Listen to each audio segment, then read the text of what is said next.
flow of blood. It was barbaric. 80% of the people on the Lawrence were killed or wounded. 80%.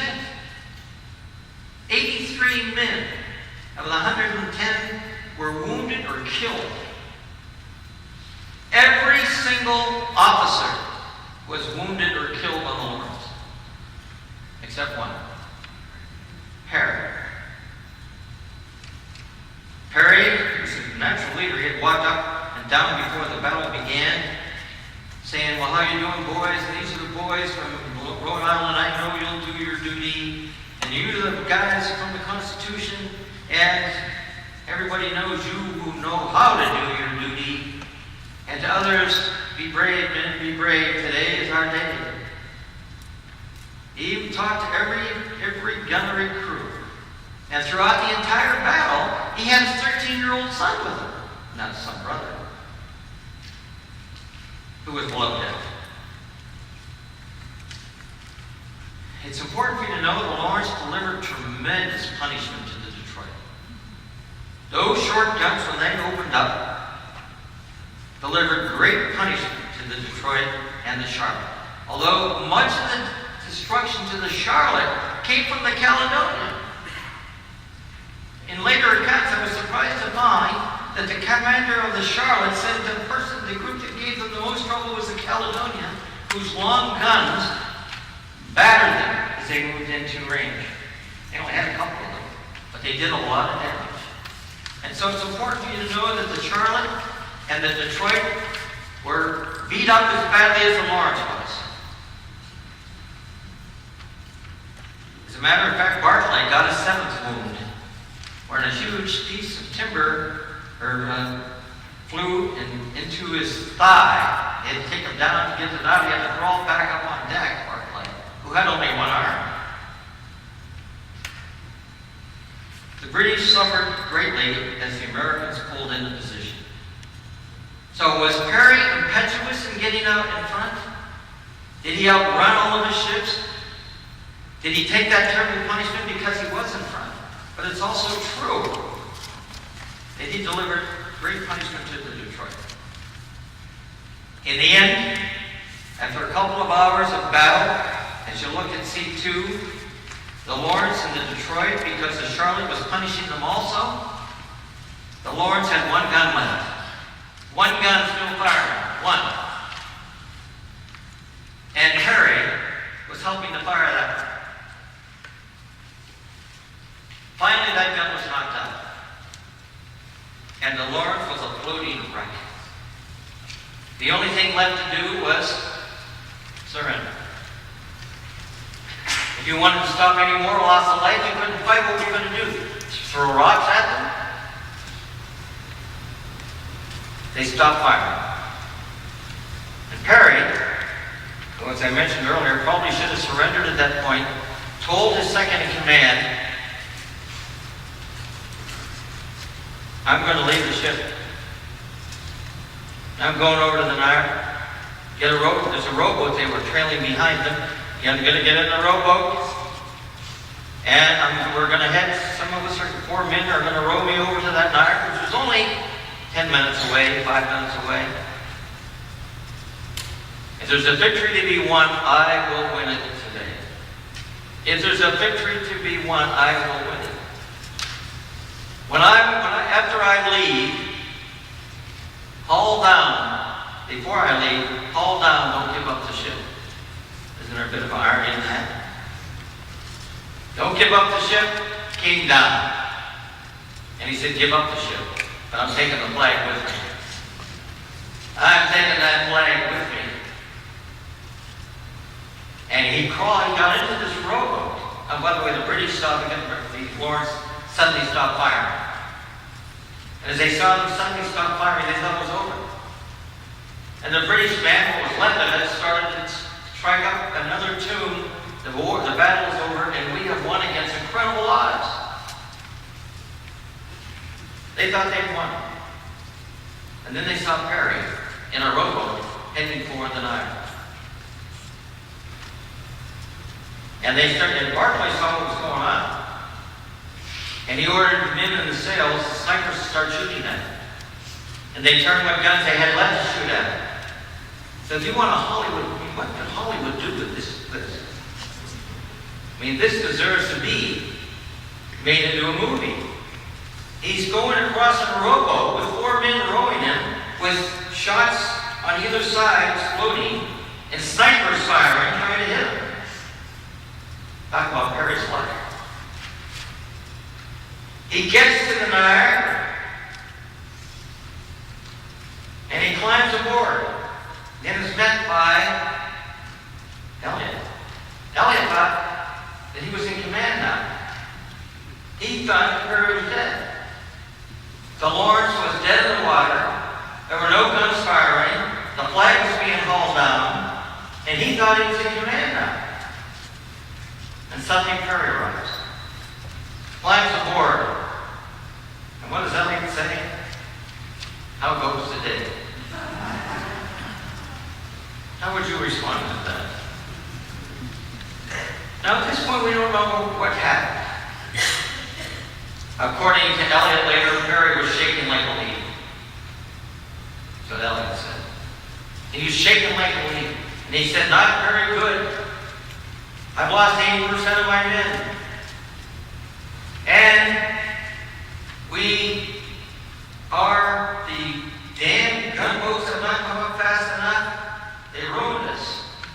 And Elliot says, no, it's not over. We can still win. I will go back and I will bring up the Summers and the Porcupine and the Trip and the Porcupine. We can still win the day. You take command of the Niagara and I will bring up the gunboats. And Perry said, do it. Now those who support Elliot believe that he did save the day that way. If his boat had rushed into the battle, if his boat had rushed in, they could have been destroyed like the Lawrence, but it was still fresh, it was still there. And he went down and brought up these other boats. Now those who can't stand Elliot's that Perry did, because now that Perry was in command of his boat, and any victory was to be won, he'd be a sideshow.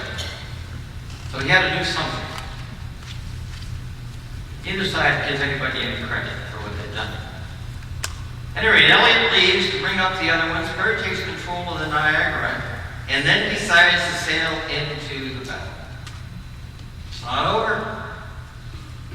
Now, if you go over to the next page, Appendix 3, C3 on page 6, 1440 hours. Now, by the way, folks, the normal battle that goes on in a ship at that time went 45 minutes to an hour. 45 minutes to an hour. This went on for 2 hours. 2 hours they were pounding. Incredible courage of the people on the Lawrence and all the other ones involved, including the British sailors. Now, the Detroit was badly wounded, badly beat up, because the carronades had taken a real effect. The Queen Charlotte was also badly beat up by the Caledonian. And both ships, and this is critical, both ships had lost their commanders. Barclay got his 8th wound when his shoulder was crushed with a cannonball. 8 wounds in behalf of His Majesty's Navy. They had to take him below deck to fix the shattered limb. I remember he only had one arm. So both the Detroit and the Charlotte were led by officers in 2nd and 3rd command. And the sailors were not well trained. Many of them were soldiers. So suddenly they see the Niagara, as you see in Appendix 3, starting to come up in between the Chippewa and the Detroit. Or as you see in 4, it ultimately would move right around those two. Well, what do you see in Appendix 4? As the Niagara moves forward, the British They maneuver. The order is given to turn 180 degrees to meet the onrushing Niagara coming out of nowhere. The battle's supposed to be over. And here comes the Niagara. The wind is freshened. Perry's luck once again. The wind is picked up. The boat is moving into a classic T position. And what's a classic T position? When you're able to move between boats, like in Appendix 4, you can see it. When you move between the Detroit and the Lady Freeboat, you move in between that opening, and you come up on either side. You can rake them. When you're behind them, you cross the T, which in every naval battle is the word hooked for movement. You can cross the T, sail between an empty space, come up behind people, and hit them from behind. They can only fire at you from one direction. You can rake them horizontal. And so the Charlotte tries to turn. The Detroit tries to turn and meet the onrushing Niagara, crossing the T. And both are led by second in commands and third in commands who have never commanded boats. And what happens? They hit each other. Their sails become tangled. The Charlotte plunges into the Detroit, and they're trapped. They're entangled. They can only fire on one side of their guns. The other guns are facing each other. Talk about Perry's luck. They're stuck together. Now they're desperately hacking away with axes, trying to cut down the sails, cut down things so they can come apart. But they can't do anything. They can't do it fast enough. The Lawrence crosses, the Niagara crosses the T, comes up behind them like you see in C4, and rakes them. Devastating. Devastating. You can see how their guns are placed. They have got enough guns to fight. There's nothing left for them to do but surrender.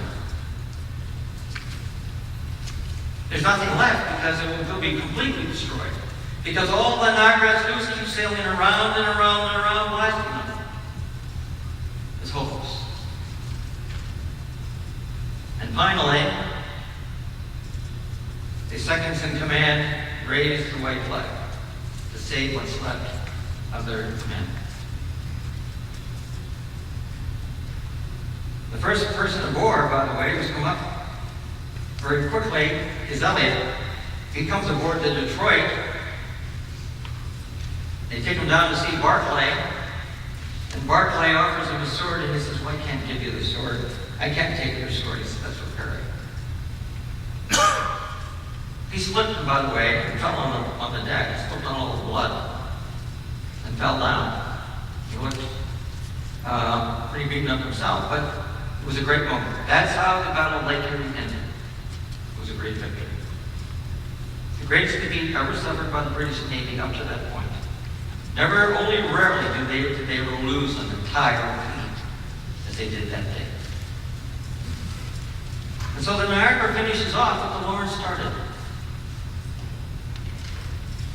And Perry, aware that a great victory had been won, that the Lake Erie had been secured, that the whole war could turn now in terms of the lake being in control of the Americans, sends his immortal message that you should have studied in grade school. At least if you're above 50, you would have. They used to memorize this. We have met the enemy, he sends to General Henry Harrison. We have met the enemy and they are ours. 2 brigs, 2 schooners, and 1 sloop. Yeah, that's a pretty good message.